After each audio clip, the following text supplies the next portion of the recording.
Okay, so we had started a discussion on interference by division of amplitude in our last class, and you saw that when a single ray of light, although it's not possible to isolate a single ray of light like that, but suppose we isolate a single ray of light, then when it is incident on the interface between two media, then part of it is reflected and part of it is transmitted into the second media. Now, how much of this ray is reflected back into the same media and how much of it is transmitted into the second media depends on the factors that we introduced, that are the reflection coefficient and the transmission coefficient. Okay, so reflection coefficient and transmission coefficient are fractions less than 1, value between 0 to 1. So if the value of reflection coefficient is very high, then more of the light will be reflected and less will be transmitted. Whereas if the transmission coefficient is more, then more will be transmitted and less will be reflected. Okay. Now, so that is one thing. And the other thing that we have to think about is that from a single ray, we are getting two rays. But a particular ray has a given amount of energy, which is decided by its intensity. So basically that energy will be divided up amongst the reflected and transmitted rays. So R and T, the reflection and transmission coefficient, also decide the division of this energy. Okay. So it will, depending on the value of R and T, we will get to see how much intense the reflected and transmitted rays are. And we know that intensity is directly related to amplitude of the wave.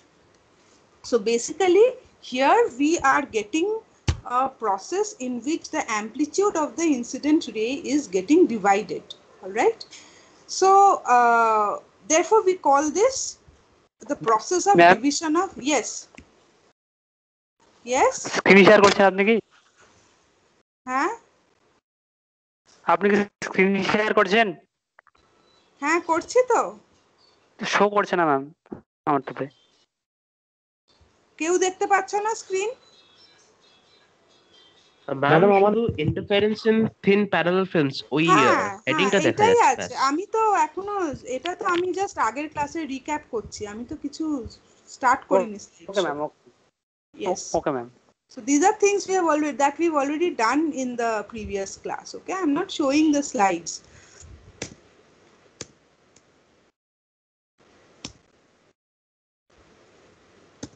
Okay, so basically then we just a second. So then we discussed these four situations. So basically, when we are trying to discuss division of amplitude, the first thing that we have to remember is that depending on the value of R and T, the amplitude of the incident ray will be divided amongst the reflected and transmitted rays. Then we got the concept of optical path. When light is moving in a medium which has refractive index more than 1, then the actual path traversed by light is not just the geometrical length, the geometrical distance traversed by it, but geometrical distance multiplied by refractive index. So optical path is mu into the distance traveled by, the geometrical distance traveled by light in that medium. In air, mu is 1, which is why optical distance and geometrical distance are the same. So when we actually go to discuss thin parallel film interference, we have to keep this in mind. And the other concept that we discussed was the concept of reversibility of light. We saw that when there is no loss of energy, then if you interchange the position of source and observer, then you just need to, draw the arrow of the ray in the opposite direction. Okay, so these are the three things that we saw, and after this came Stokes law, and for Stokes law we discussed these situations. So we have a single incident ray which are divided into the reflected and transmitted ray depending on the R and T values. So A is the amplitude and these are the amplitudes therefore of the reflected and transmitted rays. Then we took to the situation when the source is at such a position that incident ray is AR1. Third case was source is at such a position that incident ray is AT1. And finally, we keep two sources simultaneously such that AR1 and AT1 are the incident rays.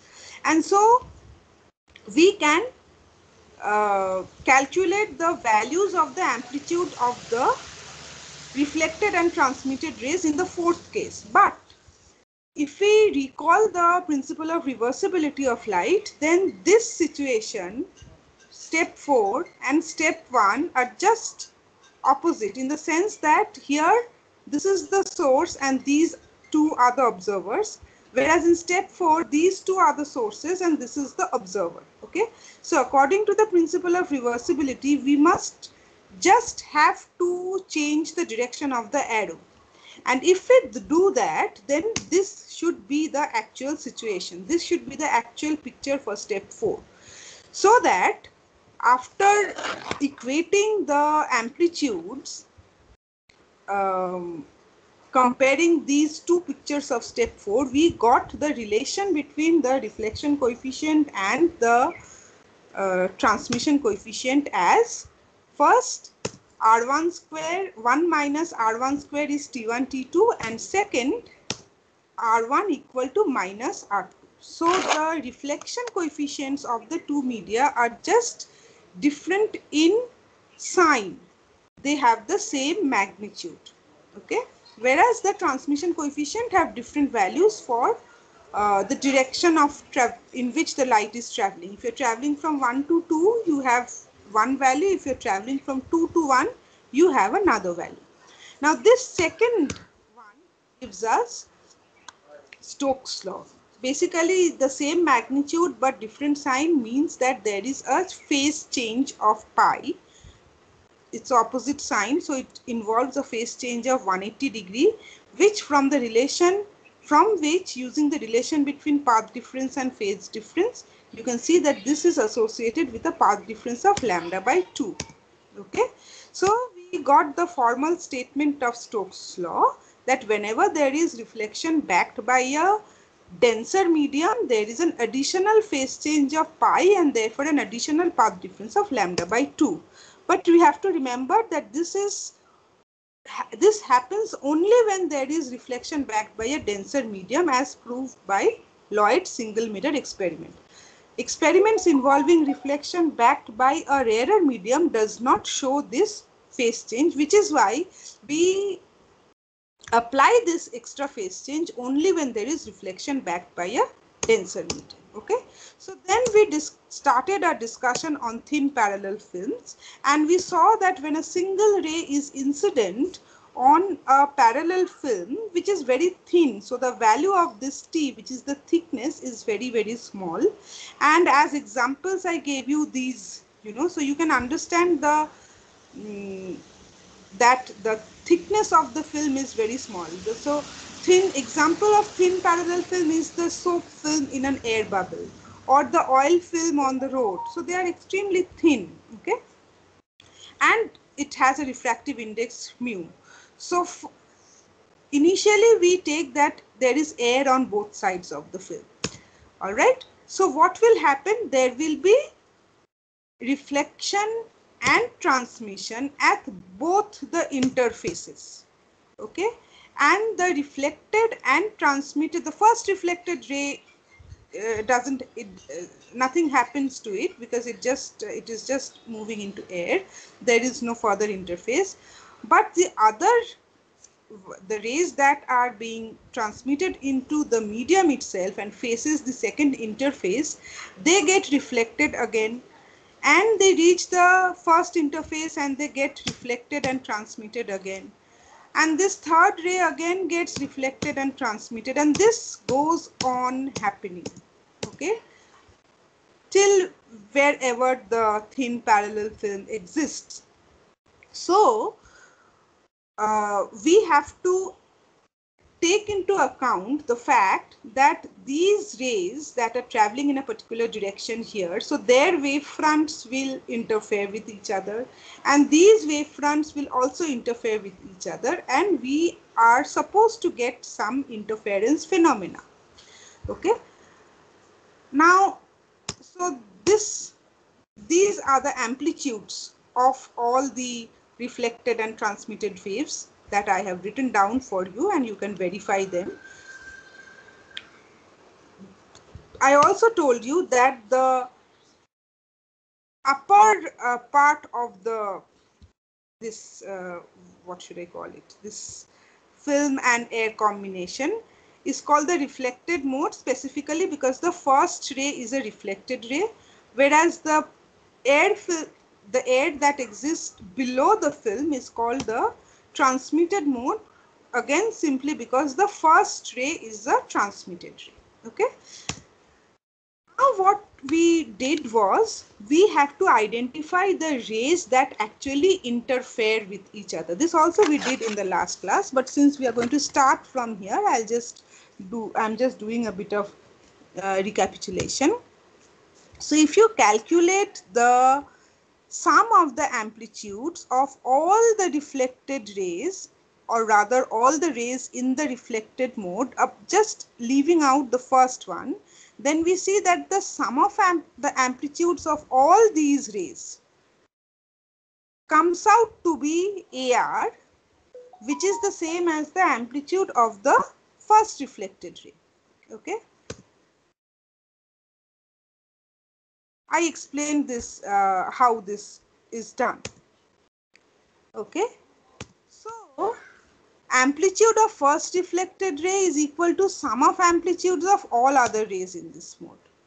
So, the first one is the brightest, of course, because it gets the highest energy, whereas as you move on further in the film, each ray will come with lesser and lesser energy, and I also gave you that example of a chocolate being broken down into amongst friends.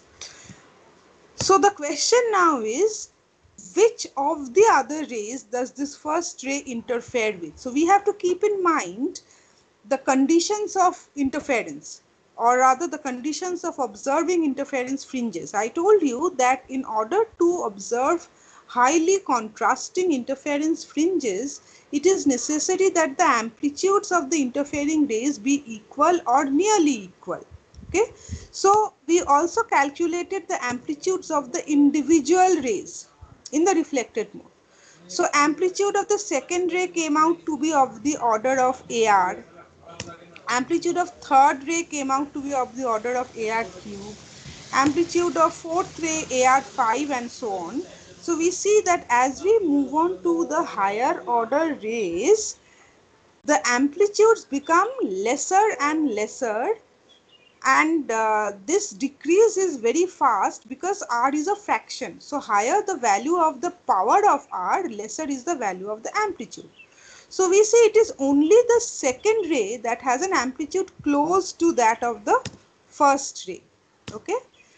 So second ray amplitude AR is having a value of amplitude which is close to the first ray, which means that it is only these two rays that fulfill the criterion to produce interference fringes of good contrast.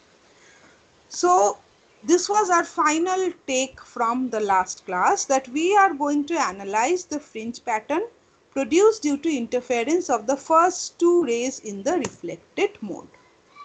Okay, so now we are at a position to see what happens in thin parallel film interference. We have already seen that some kind of a fringe is formed, but now we have to analyze and calculate the condition of obtaining bright fringes, dark fringes, the fringe width, etc.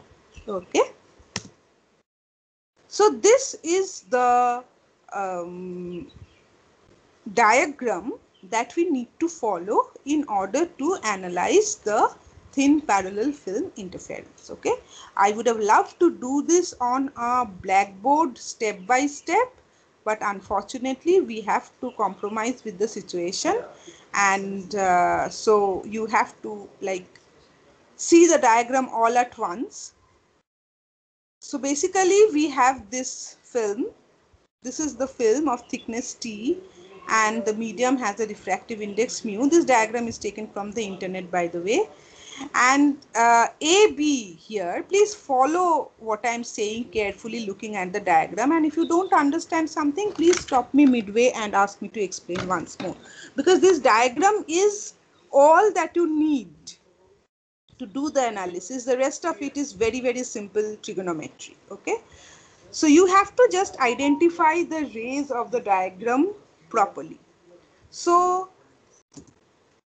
the first point that we need to remember is that as the ray, so first let us see, AB is the incident ray, okay, and they have not put an arrow on the incident ray. I should have given it myself. So AB is an incident ray and BR1 is the first reflected ray.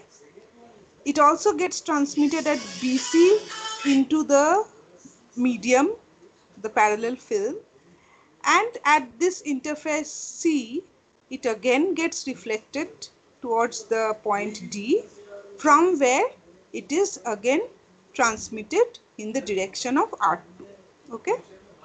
And then of course in the transmitted mode 2, we have the two rays CT1 and ET2, which are the first two transmitted rays. Just like the first two reflected rays have comparable amplitudes, similarly the first two transmitted rays have comparable amplitudes. Okay. So as we calculated that it is only the first two rays that have comparable amplitudes and therefore might interfere to produce fringes that are properly observable.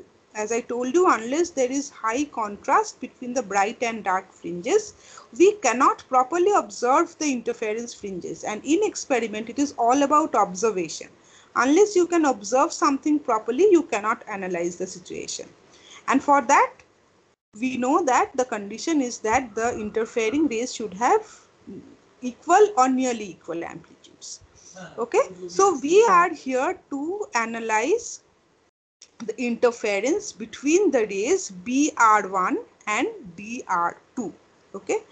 Now, before we move into the mathematics, we have to remember that as the ray AB gets reflected towards the direction BN, that is BR2, we have to keep in mind that there is a phase change of pi, and therefore an additional path difference of lambda by 2 is incorporated, since here reflection is backed by a rarer medium. Okay, so this is air and this is the medium that we are considering. So air is always rarer than any other medium, which is why this reflection, the first reflection, is a reflection backed by a denser medium, so that we have to apply Stokes' law and keep in mind that there is an additional path difference of lambda by 2. So apart from whatever path difference between the rays that we will calculate now, an additional path difference of lambda by 2 has to be incorporated. All right. Now, so AB is the incident ray, BR1 is the reflected ray, BC is the transmitted ray, and DR2 is the second reflected ray. Clear? Now, interference will take place between BR1 and DR2. Now, the next question is that we can clearly see here that the two interfering rays are parallel. So, where do they meet? Where do parallel rays meet? They meet at infinity. But if you recall your division of wavefront situation, then the interfering rays always meet at a point P on the screen.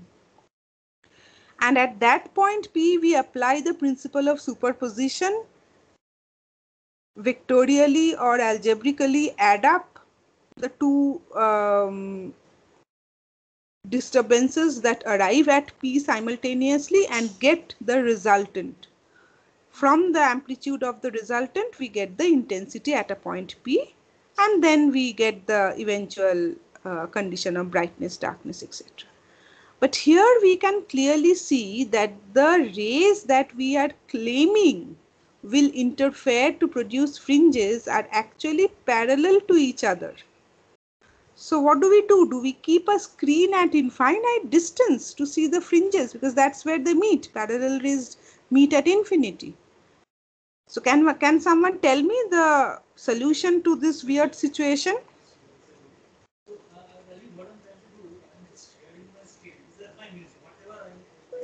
Any idea?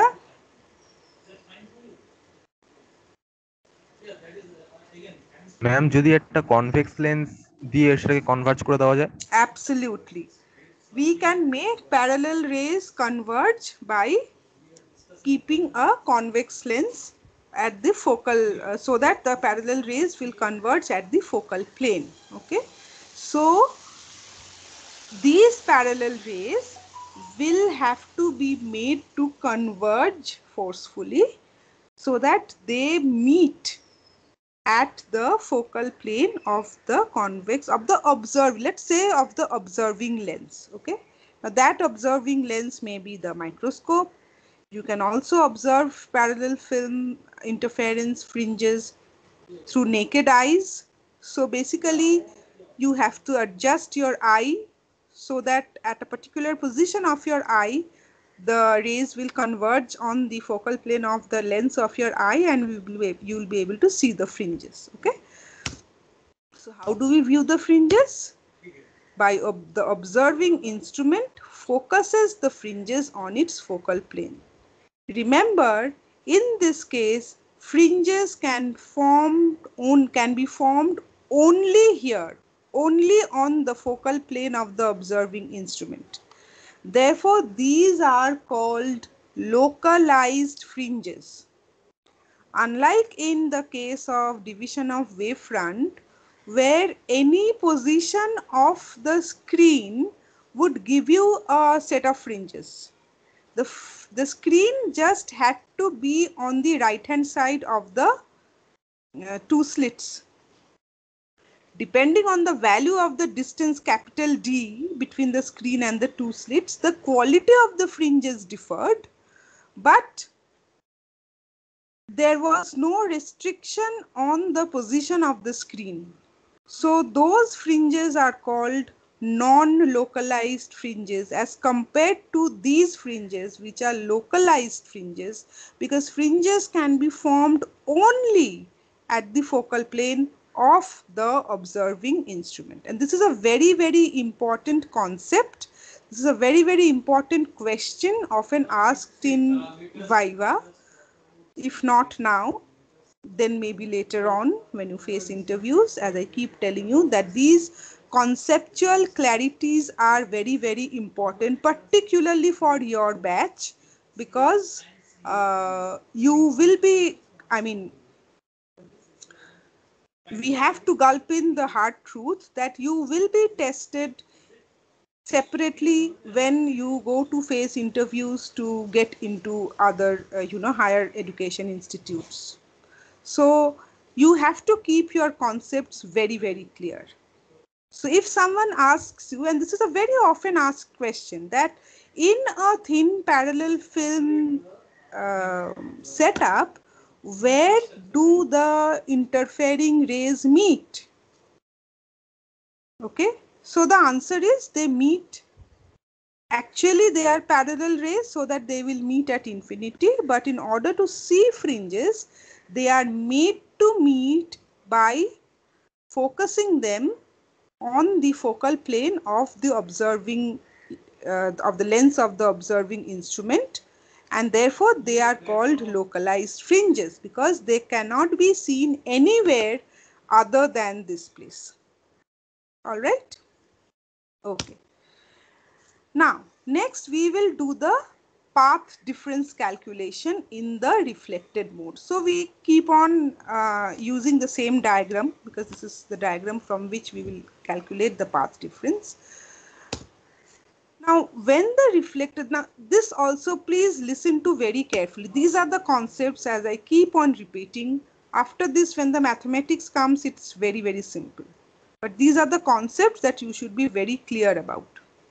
Now, so two things you have already seen. First is that we have to keep in mind that Stokes' law is to be applied because there is reflection backed by a denser medium. And second is that these are localized fringes because they are forming only when we are adjusting the instrument, observing instrument, so that the rays meet at the focal plane of the lens of the instrument. Now, when the reflected ray starts, the first reflected ray, when it starts its journey in the direction Bn from the point B, the transmitted ray starts its journey towards the point C inside the medium.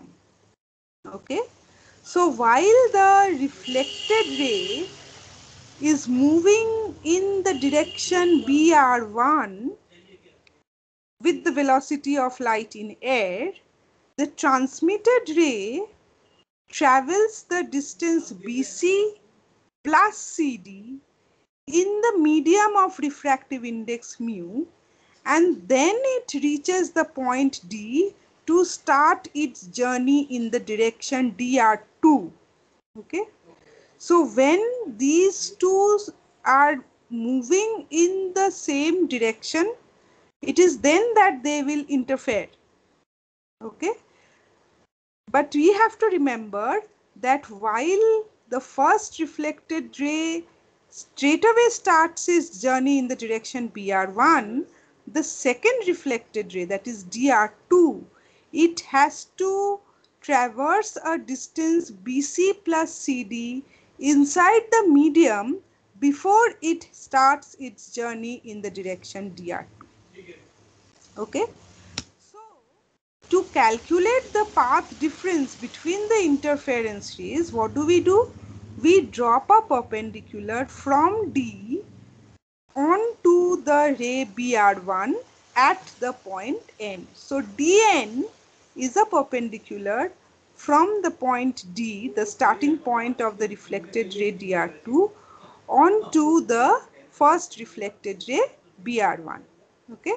So, basically, the first reflected ray, as it travels the distance Bn, the second ray travels the distance BC plus CD, and since it is traveling this in the medium of refractive index mu, therefore its actual optical path is mu multiplied by BC plus CD.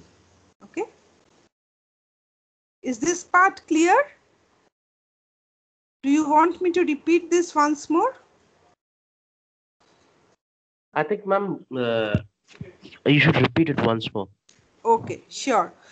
So, first of all, you have to understand that we, in order to find the condition of brightness, darkness, etc., we have to calculate the path difference between interfering rays. From our discussion in the division of wavefront portion, we already know that it is this path difference, no matter how small it is, that decides the condition of brightness and darkness. So we have to calculate the path difference. Now, by looking at the picture, just by looking at the picture, okay, forget about this film over here. If you just look at the reflected mode, then you can see that there is definitely a path difference between BR1 and DR2. DR2 is the shorter path and BR1 is the longer path. Just by looking at it, you can see that. So how do we calculate the difference between parallel lines? We drop a perpendicular between them from the shorter parallel line to the longer parallel line to see the difference in their distances, in their magnitude. So what do? We drop a perpendicular from the point D over here, the starting point of the ray DR2, onto the longer ray BR1, and we call that perpendicular DN. Okay. So basically BN is the difference between these two rays. However, you have to remember that as the first reflected ray is traveling this distance Bn, the second reflected ray doesn't start its journey from D. It starts its journey from the point B, travels a distance BC plus CD in the medium, and then it starts its journey from D. So while the first ray covers a distance Bn in air, the second ray covers a distance BC plus CD in the medium.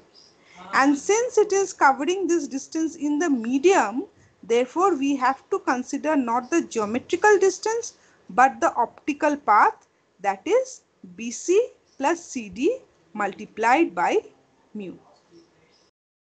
Now is it clear? Yes, ma'am. Yes, ma'am. Okay. So basically, therefore, we have to calculate this value. Path difference delta equal to BC plus CD into mu minus Bn. Okay. So that we will now calculate in terms of angle, the incident angle, reflected angle of reflection, angle of refraction, T, mu, etc. Okay. So now the geometry begins. Up to here was the, the very basic concept that you need to be very clear about before you start the calculation. If you get wrong in this concept, then you will have to learn by rote. মুখস্থ করতে হবে। যদি কনসেপ্টটা ভালো করে বুঝে নাও তাহলে আর মুখস্থ করতে হবে না, কারণ বাকিটা খুব simple geometry. So let us now look at the triangle BCM, and I have done each and every step in detail, so you don't have to worry about that. So first let us look at the triangle BCM. All of you can see the triangle BCM. In this triangle BCM, MC by BC is base by hypotenuse. Okay, now MC is the thickness of the film, and we have BC. So base by hypotenuse is T by BC, and base by hypotenuse is cos R, where R is the angle of refraction. Okay, so this is R, this is I, this is R. So this is a relation that we get. So from this we can write BC equal to T by cos R. But from this triangle over here, you can see that BC is equal to CD. If you take these two triangles, BCM and MCD, you can clearly see that they are similar triangles, so that BC is equal to CD. So BC equal to T by cos R equal to CD. So that this value mu into BC plus CD is equal to 2 mu T by cos R. Okay. So this value is determined. Mu into BC plus CD is, in terms of system parameters, is 2 mu into T by cos R. Now let us look at the triangle BND. Please identify the triangles. Okay. Look at the triangle BND.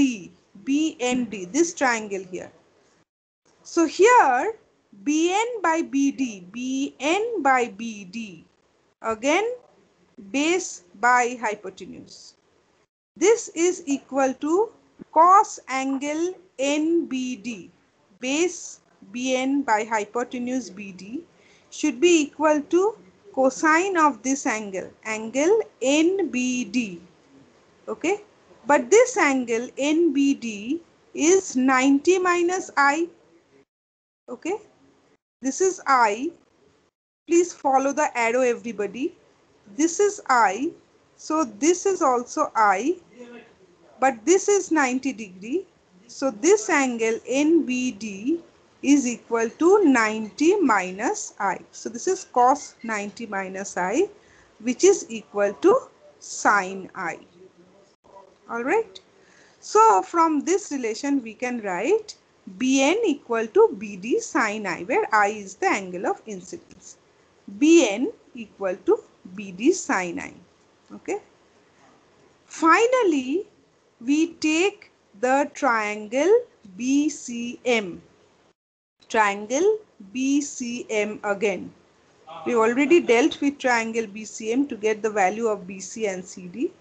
Again, if we look at the triangle BCM, then now we look at the ratio BM by BC.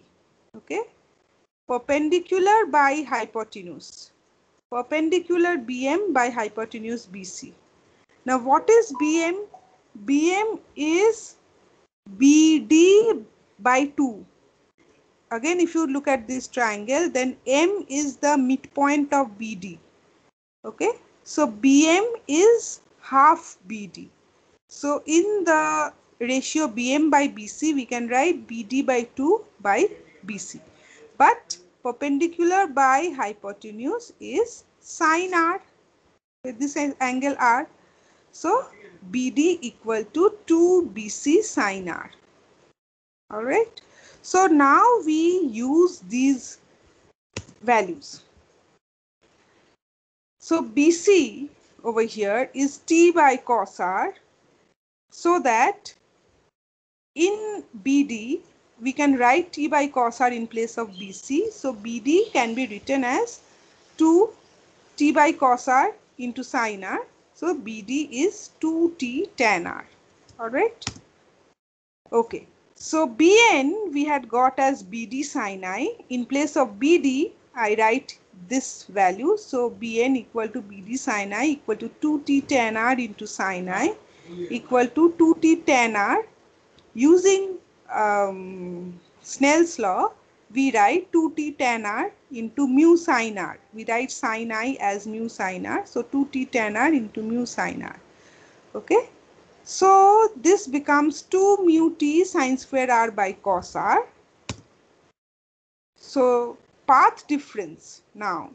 Path difference, therefore, we have BC plus CD into mu is 2 mu T cos R minus Bn. Bn is 2 mu T sin square R by cos R. Okay. So denominator is cos R. So you do the calculation.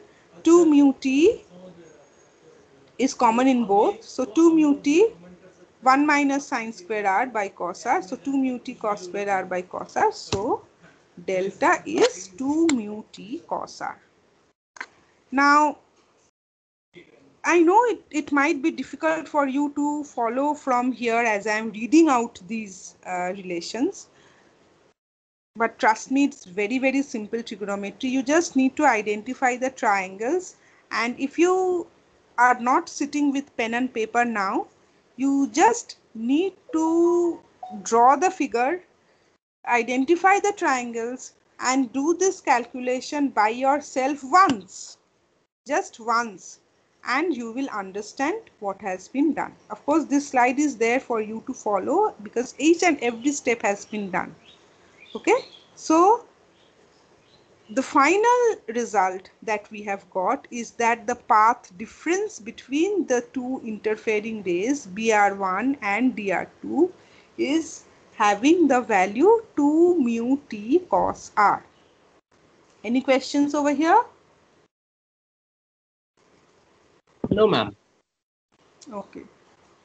So we go to the next slide, keeping in mind that there is the additional case of Stokes law over here because we are having reflection backed by a denser medium. Okay, deflection takes place backed by a denser medium, so that associated there is associated an additional phase change of pi and hence an additional path difference of lambda by 2.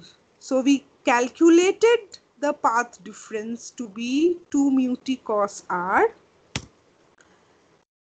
We have to replace it by the actual path difference applying Stokes law by the value lambda delta equal to 2 mu T cos R plus minus lambda by 2. Okay, so we have to incorporate Stokes law so that the actual path difference is the calculated path difference 2 mu T cos R plus or minus lambda by 2. Why plus or minus? Because Stokes' law talks about an additional path difference.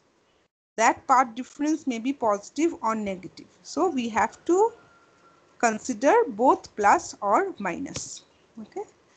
So now once you have the path difference, you straight away put the condition of brightness and darkness. We know the condition of brightness is path difference delta equal to n lambda integral multiple of lambda. So 2 mu t cos r plus minus lambda 2 by 2 equal to n lambda. So that 2 mu t cos r equal to n lambda minus plus lambda by 2. Okay.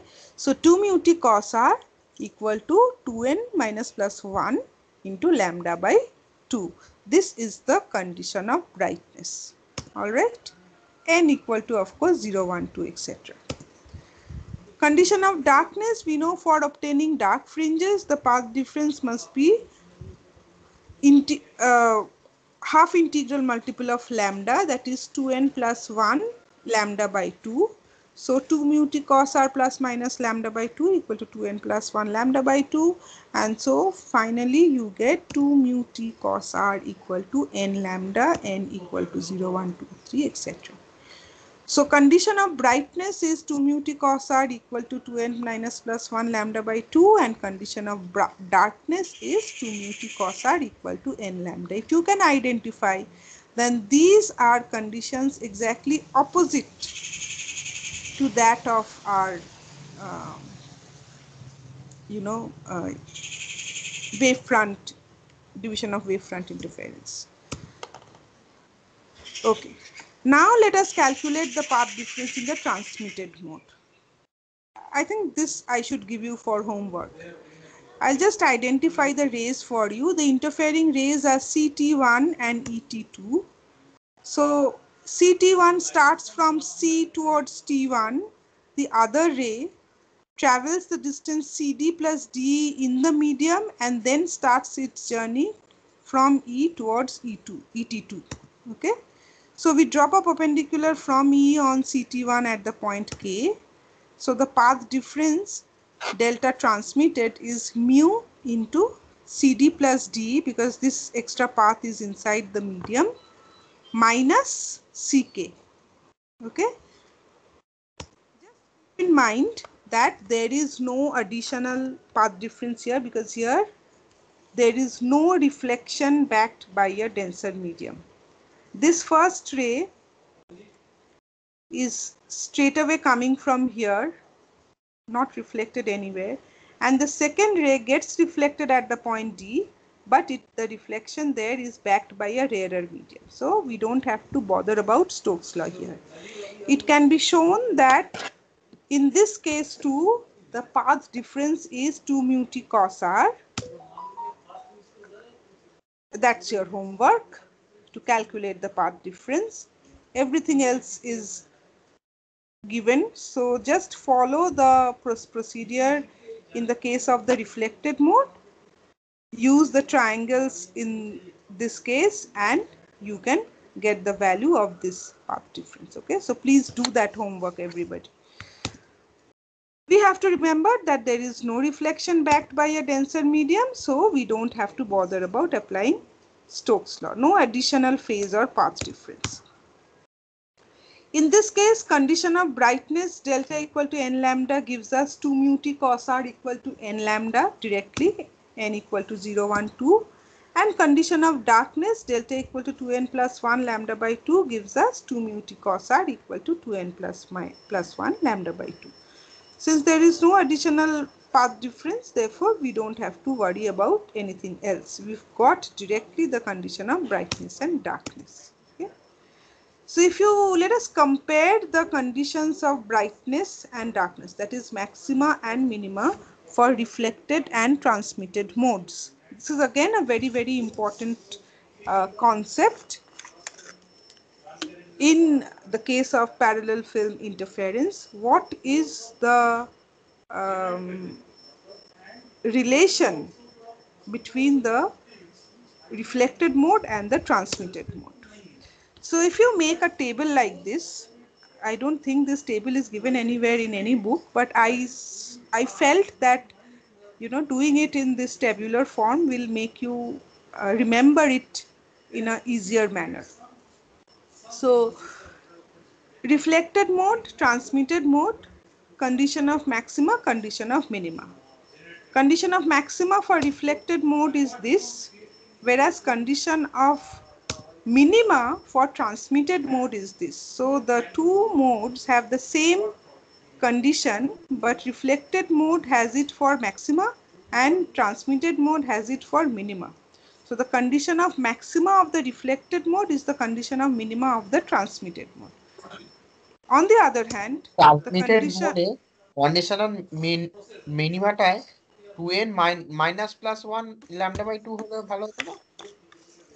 না এখানে তো extra additional path difference plus minus lambda by 2 নেই। তুমি এখানে plus minus একটা বসাতেই পারো, কারণ ওইটাই তো আনইভেন কন্ডিশনটাতে ফুলফিল করে দুটোই। হ্যাঁ, আনইভেন কন্ডিশন ফুলফিল করে, এখানে একটা প্লাস মাইনাস বসালে কোনো অসুবিধা নেই। In fact that is more inclusive, so you might as well do that. আর একটা প্রশ্ন ম্যাডাম, আমরা এই যে মানে ইন্টারফারেন্সের থিন প্যারাল ফিল্মই কেন দেখতে পাবো, মোটা দেখতে পাবো না কেন? We'll discuss that. Those points will be discussed. Okay. So condition of minima for reflected mode is this, whereas condition of maxima for transmitted mode is this. So this table shows us directly that the condition of maxima of the reflected mode is the condition of minima of the transmitted mode, whereas the condition of minima of the reflected mode is the condition of maxima of the transmitted mode. In fact, the reflected and transmitted rays are complementary to each other. Again, a very, very important concept, and again, a very, very important question. I seldom get a spontaneous answer to this question when I ask this to students of physics honors. That what is the relation between the reflected and transmitted rays in a thin parallel film? The one word answer is they are complementary to each other. And then if you are asked why are they complementary, then you can just write the conditions of maxima and minima. This table would suffice. That shows that their conditions of maxima and minima are just opposite. The condition of maxima in reflected mode আর transmitted mode ওই thin parallel ফিল্মের ক্ষেত্রেই ঘটছে, সেটাই তো বলছেন। এই মুহূর্তে তো আমরা থিন প্যারালাল ফিল্মই ডিসকাস করছি, মানে ওখানে রিফ্লেক্টেড ক্ষেত্রে তাহলে প্যারালাল ফিল্মে রিফ্লেক্টেড যে রে গুলো তার জন্য ম্যাক্সিমাম হবে ওই কন্ডিশনটায়, আর ট্রান্সমিটেড রে যেগুলো সেটার জন্য কন্ডিশনটা হবে নিচেরটা, তাই তো? ম্যাক্সিমাম একদম, হ্যাঁ। তার মানে হচ্ছে দুটোর মধ্যে ইন্টারফারেন্স হচ্ছে না, রিফ্লেক্টেড মোডের রে গুলো নিজেদের মধ্যে ইন্টারফেয়ার করছে আর ট্রান্সমিটেড মোডের রে গুলো নিজেদের মধ্যে ইন্টারফারেন্স করছে। রিফ্লেক্টেড মোডের রে গুলো যখন ইন্টারফারেন্স করছে তার যে ফ্রিঞ্জ গুলো হবে তাদের condition of maxima and minima হচ্ছে এই দুটো। ট্রান্সমিটেড মোডের রে গুলো যখন নিজেদের মধ্যে ইন্টারফেয়ার করছে তাদের condition of maxima and minima হচ্ছে এই দুটো। যেটা কমপ্লিমেন্টারি, এই কথাটার মানে হচ্ছে যে তুমি রিফ্লেক্টেড মোডে যেখানে যেখানে ব্রাইট ফ্রিঞ্জ দেখতে পাবে, ট্রান্সমিটেড মোডে ঠিক সেইখানে তুমি ডার্ক ফ্রিঞ্জ দেখতে পাবে। আর রিফ্লেক্টেড মোডে তুমি যেখানে যেখানে ডার্ক ফ্রিঞ্জ দেখতে পাবে, ট্রান্সমিটেড মোডে ঠিক সেইখানে তুমি ব্রাইট ফ্রিঞ্জ দেখতে পাবে। The word complementary means this in terms of observation. Okay? Okay, madam. So now I'll just discuss a few points regarding this fringe and thin pattern, etc. First of all, the interfering rays are parallel, so they meet only at infinity. So the fringes can be observed only on the focal plane of the optical system, as we discussed, and therefore these are called localized fringes. Alternatively, as I told you, in case of interference by division of wavefront, fringes can be formed anywhere on the screen at a position on the right hand side of the slit plane, depending on the value of capital D. The quality of the fringe will vary, but there is no restriction on where the fringes will form.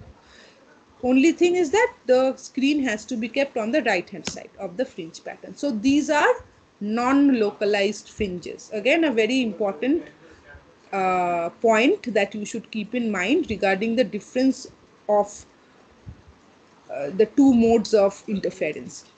Okay. So just for your reference, I've given this picture. This is the position of the screen.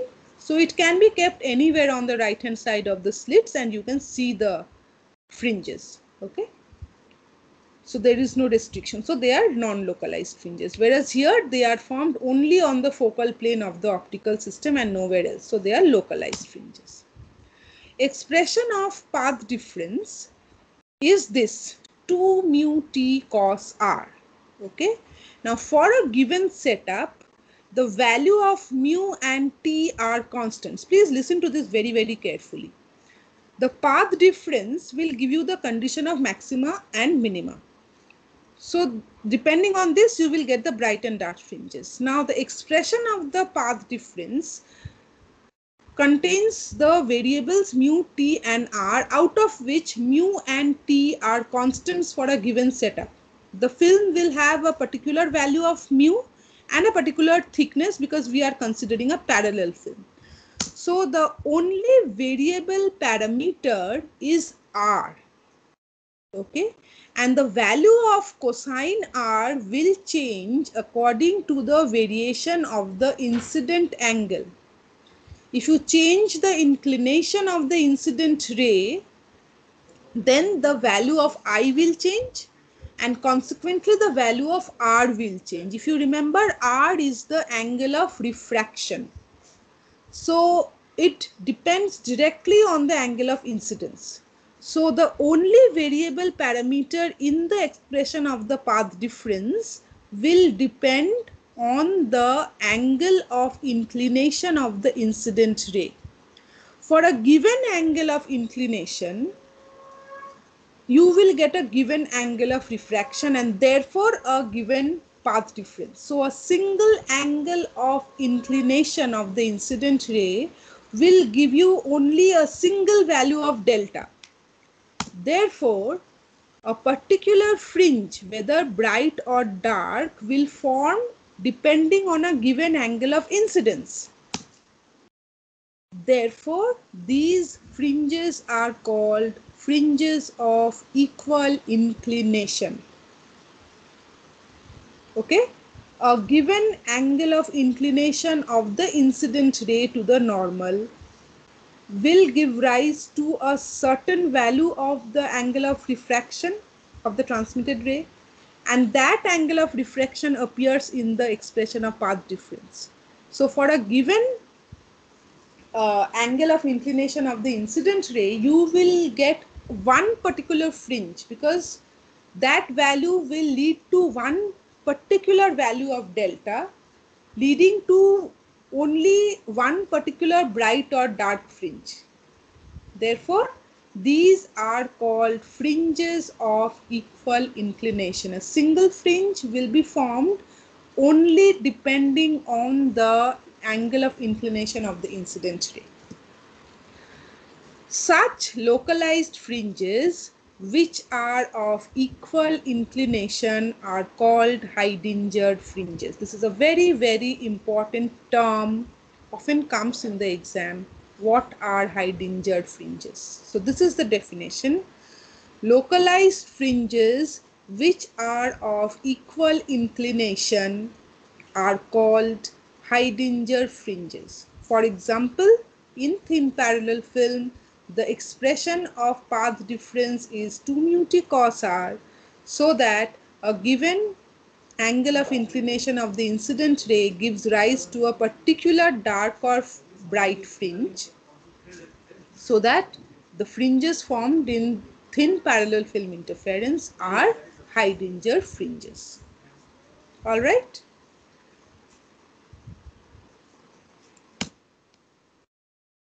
So I'll just explain this. So suppose these are, now please pardon my drawing. I have done this only using PowerPoint tools. So it's not a very high quality drawing. It's just to make you understand what I just said. So suppose these are, say, two interfaces in between. So above there is air, below there is air, and in between we have the film of thickness d and refractive index mu. Okay, so this is my incident ray with incident angle I, reflected angle r, and transmitted angle r prime. I call it r prime for my convenience over here. Okay, so this is the reflected ray. Now, so for a given incident ray, I have a particular reflected ray. For a different incident ray, which has the same incident angle I, we will have again the same reflected angle r and the same transmitted angle r prime. Another orientation of the incident ray, which has again the same incident angle I, will also give the same reflected angle r and the same transmitted angle r prime. Okay, and yet another incident ray, which again has the same incident angle I, will give the same reflected angle r and the same transmitted angle r prime. So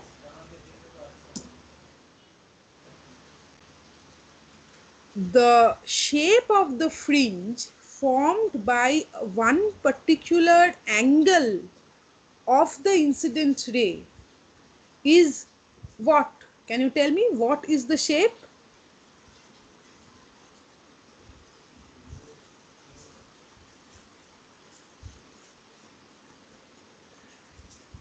I mean, it is already shown here. Ma'am, it's can a you just circle. repeat the sentence? Oh. See, all these colors that I've used, first the black, then the orange, then the green, then this blue, these are all different orientations of the incident ray, but all of them are inclined at the same angle I with the normal. So all of them give rise to reflected rays, which are also inclined at the same angle r with the normal. So as I told you, that a given angle of inclination of the incident ray will give rise to one particular fringe.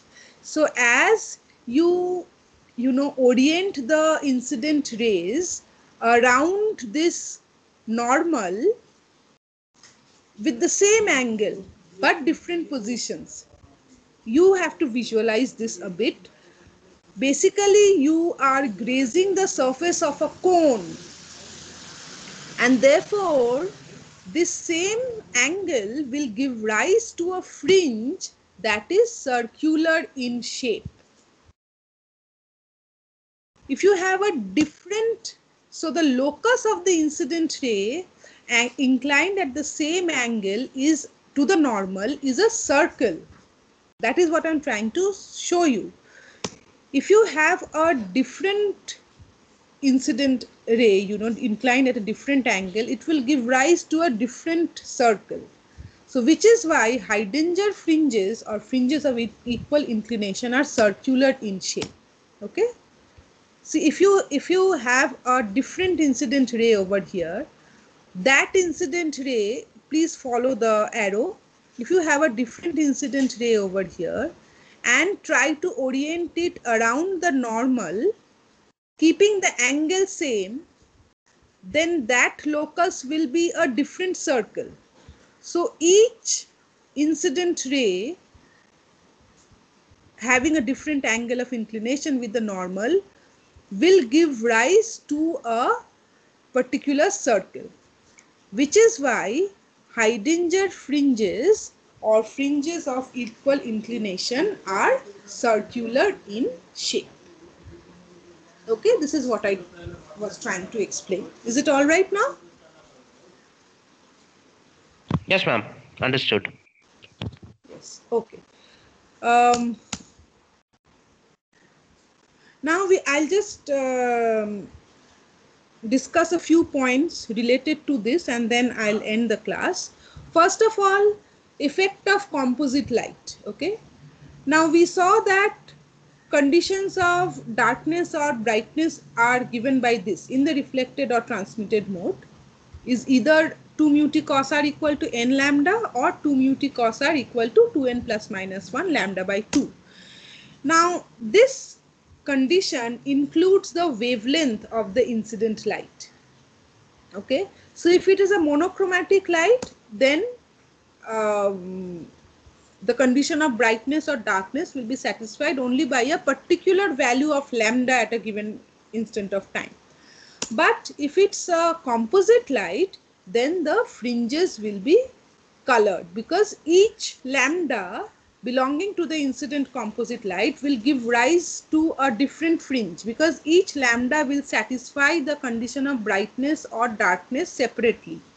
So in the fringes, there will be a separation of colors so that the fringes become colored. Of course, there will be overlapping of the different orders of the different wavelengths.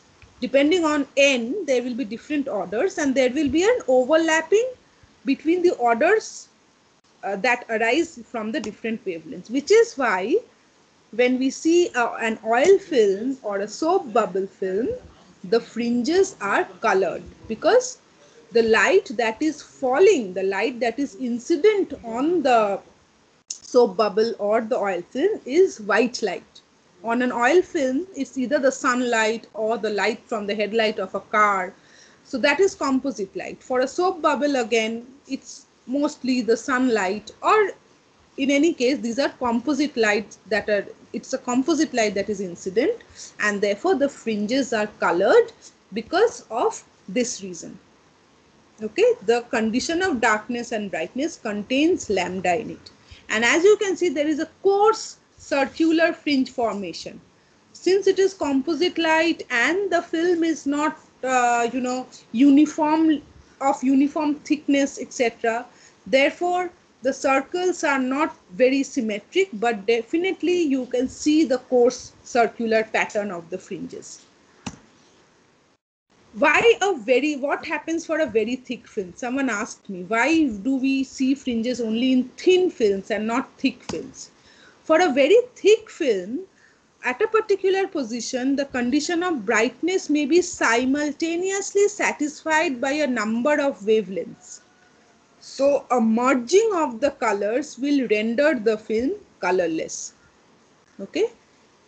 Since the film is very thick, at a particular position, different lambdas may give rise to different fringes, so that the merging of the colors take place. And as a result, we cannot observe the fringes which are formed, because they merge again to render the film colorless. Next is, why do we need, what kind of a source do we need to observe thin film interference? In fact, we need a broad source. Why? If it is a point source, see, the thin film is illuminated by a point source, so the rays entering the eye are confined to a very narrow range of direction. The other set of rays go beyond the field of view of the eye of the observer. Whereas if you have a broad source, then after reflection, the reflected rays sort of converge to the eye of the observer. Okay, so this is why a broad source will result in good interference fringe formation from a parallel film, whereas a point source will hardly give rise to a good fringe formation. Which is why in nature, even without particular setups, specific setups in the laboratory, etc., just on the road, if there is an oil film, broad sunlight or light from car headlights, all broad sources of light, we can see the fringe formation, even without any precise specific setup. Okay, this is a broad source, rays incident at different angles, reflected rays accommodated by the eye, and the field of view is large. On the other hand, okay, what will happen if the film is extremely thin? This is the condition of brightness. Okay, now path difference is 2 mu t cos r plus minus lambda by 2. So if T is even less than lambda, if the thickness of the film is less than the incident wavelength. Now you might say that wavelength of visible light is of the order of a few thousand angstroms. Where do you get films which are thinner than that? You do get. There is an entire branch of physics which is known as thin film physics, surface phenomena, where they deal with films which are of the order of, nanometers. So there we have films which are having thicknesses which is less than the value of the wavelength of the incident light. But in that case, the path difference will always be of the order of lambda by 2, because t is much less than lambda, so we neglect this term, and the path difference is of the order of lambda by 2, so that the phase difference is always pi. And we know pi phase difference means opposite phases, therefore there is always destructive interference. That is, the two rays will always be out of phase and the film will appear uniformly dark. Evidently, in the transmitted mode, the film will appear uniformly bright. If the film is appearing uniformly dark in the reflected mode, it will appear uniformly bright in the transmitted mode. Okay. So we'll end our discussion today over here. After this will come a slight complication and modification to the thin parallel film, where we will study wedge shaped film. Okay. So here, until here, the film was parallel. There was a constant distance between the two surfaces. After this, we'll study a slight complication where we go to wedge shaped film. That is, the thickness between the two surfaces will no longer remain constant. All right. So I have covered a lot today. I started with thin parallel films, and I not only did the condition of brightness and darkness, we derived that. Along with that, we have discussed each and everything that can be discussed related to thin parallel films. So please go through the slides minutely, see if you don't understand anything, see how the circular rings are formed, get clear about what Heidinger fringes are, why these are called fringes of equal inclination, because a single inclination gives rise to a single fringe. Keep those concepts clear and do that homework, finding out the path difference of the interfering rays in the transmitted mode. That is to be done. Okay. So I'll end the class with that today. Any questions?